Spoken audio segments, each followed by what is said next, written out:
সৈয়দনা আদম বললেন এরা কারা? আল্লাহ বললেন তোমার বংশধর।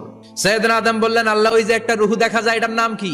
এটা তোমার ছেলে দাউদ, সে দুনিয়াতে নবী হয়ে আসবে। সৈয়দনা আদম বললেন মাবুদ আমার ছেলে দাউদের কত বছর হায়াত আপনি দিয়েছেন? আল্লাহ বললেন মাত্র 40 বছর। সৈয়দনা আদম বললেন মাবুদ এত ফুটফুটে সুন্দর আমার ছেলে দাউদ মাত্র 40 বছর দিলেন কেন? আল্লাহ আপনি বাড়ায় দেন, আল্লাহকে বাড়ানো যাবে না, লেখা হয়ে গেছে। সৈয়দনা আদম বললেন আমার 1000 বছর থেকে 60 বছর আমি আমার ছেলেরে দিয়ে দিলাম।